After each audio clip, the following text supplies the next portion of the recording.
Thousands of years ago, the peninsula of Florida was at the bottom of the sea. Three islands rose above sea level as broken pieces of coral piled up on sand dunes produced by hurricane waves. Rivers and swamps form the majestic setting of tropical flora and strange animals.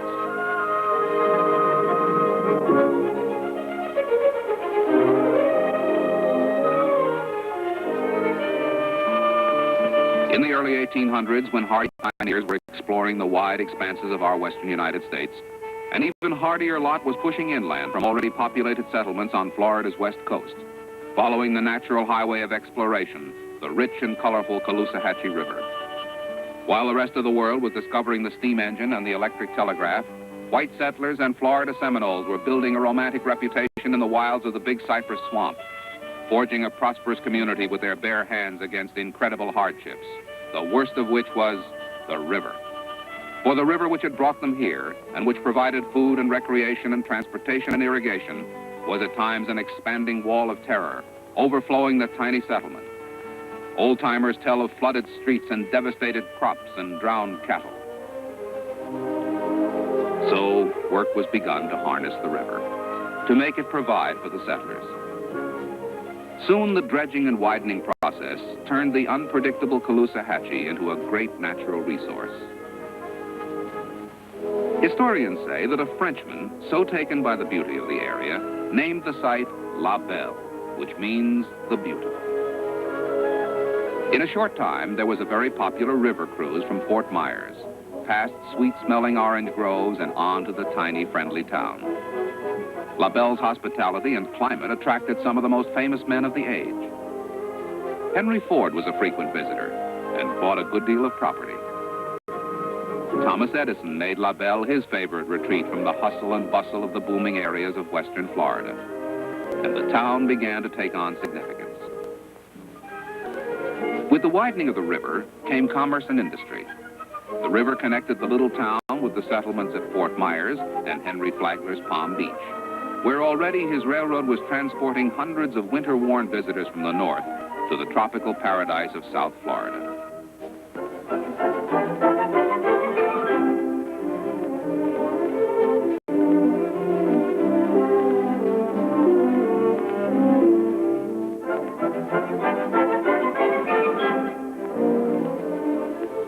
With the widening of the river came an era of peaceful prosperity and gracious living. And through the years, people discovered that LaBelle was a fine place to make their home and raise their children.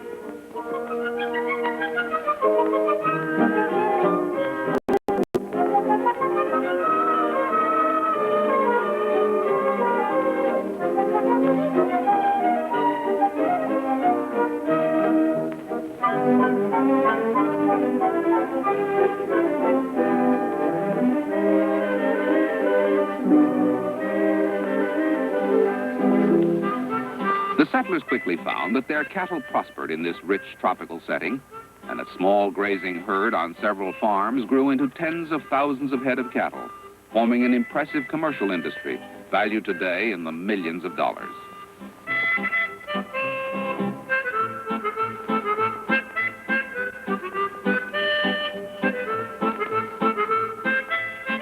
One might think he was witnessing a roundup in Wyoming or Texas instead of LaBelle, Florida.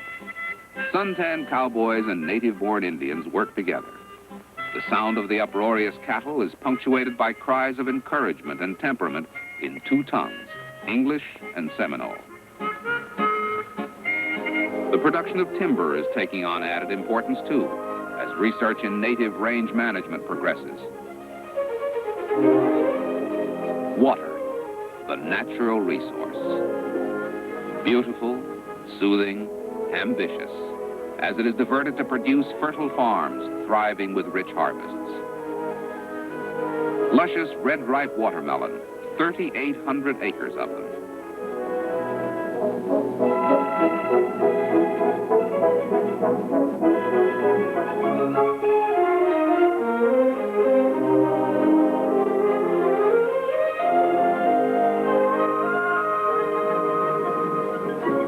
vegetables of all kinds that contribute to the largest winter vegetable source in the entire United States.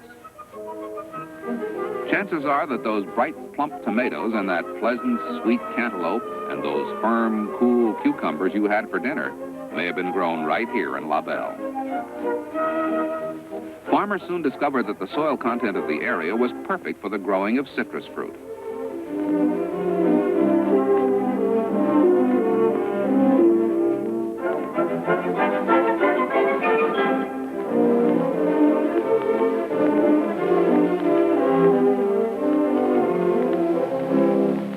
Groves that existed along the river, attracting the attention of cruising tourists, soon grew to major proportions, producing natural golden fruit yearly on over 20,000 acres of land. The LaBelle area is expected to be the largest producer of citrus fruit in Florida in a few years. It might have been the delicate beauty of orange blossoms that first attracted the industrious bee to settle in LaBelle, or the attractive watermelon bloom, but whatever it was, the busy bees and the people here, who literally became as busy as the bees, began an exciting new industry which caught the imagination of LaBelle citizens.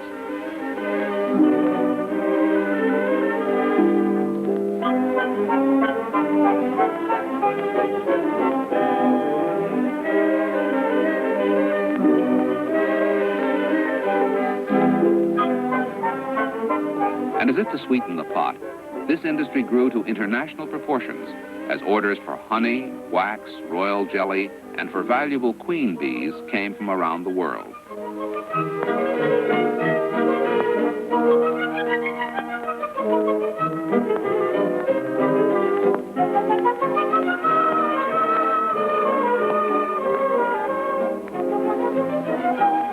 It's easy to see where the expression busy as a bee came from.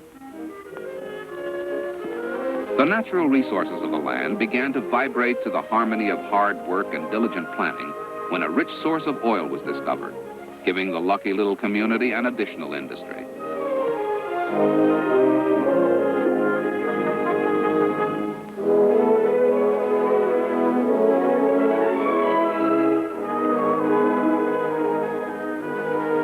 Today, 26 oil wells are producing crude oil in the LaBelle area.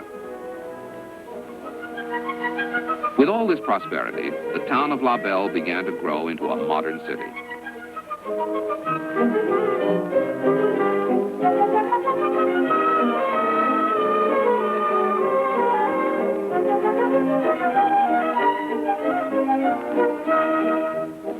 Old buildings and ideas were replaced with new modern structures and conveniences, maintaining the friendly pace of activity and industry. Friends from the north who visited here often made it a point to return again and again, and finally to settle here to enjoy the peaceful life, 29 miles from a parking meter. The modern influence of these new residents, respecting the old traditions, helped mold a spirit of community pride that developed new educational facilities and churches of all faiths.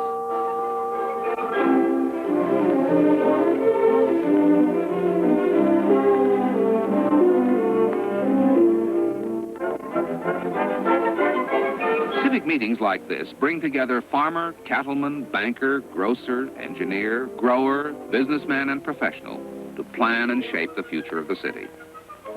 Everyone in LaBelle gets the feeling he has a voice in community development. This spirit has lifted LaBelle from an upriver trading post with 2 or 3 stores and a blacksmith shop to an important place in South Florida's growth.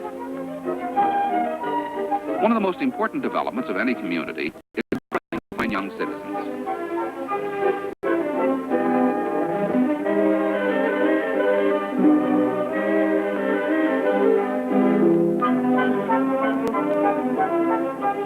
Many of these young people are planning to go on to colleges and universities and return here to bring vital new techniques to the front in both industry and farming, and conservation too, for LaBelle is becoming a popular hunting and fishing resort. There are probably more white-tailed deer and wild turkey and dove and duck in this hunting area than you can shake a gun stock at.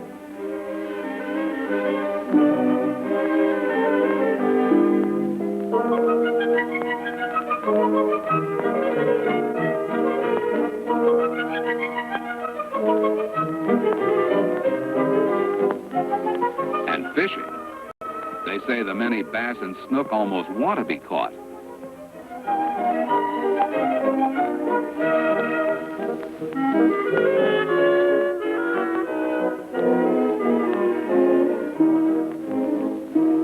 But even when they aren't biting, the scenery of the old Caloosahatchee is worth the trouble. The Caloosahatchee River stretches over 100 miles across the state, connecting the inland waterways of both coasts, and is easily accessible from Florida's Gulf Coast in the west or the Atlantic Ocean in the east. Visitors often decide to cruise or drive from LaBelle to the internationally famous Palm Beaches, where they revel in deep-sea sport fishing, the finest in the world. LaBelle is conveniently located, too, for an interesting visit up the west coast to Sarasota, and attractions like the Circus Hall of Fame, an outstanding museum of the American circus, and the state-operated Ringling Art Museum.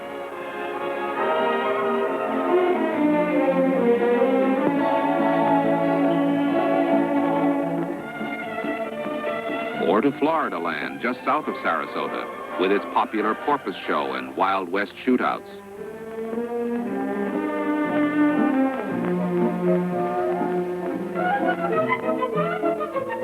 To Fort Myers, the winter home of Thomas Edison.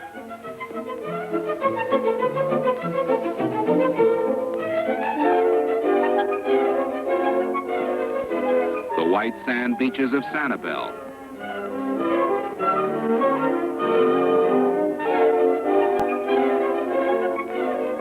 Or the Caribbean Gardens in Naples.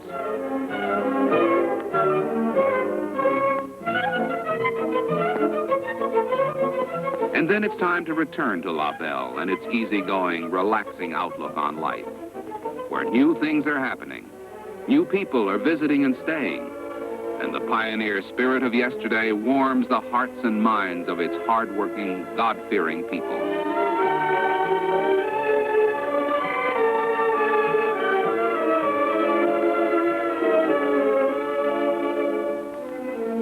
People who combine great personal and community effort with natural, beautiful surroundings to enjoy the heritage of their forefathers in LaBelle.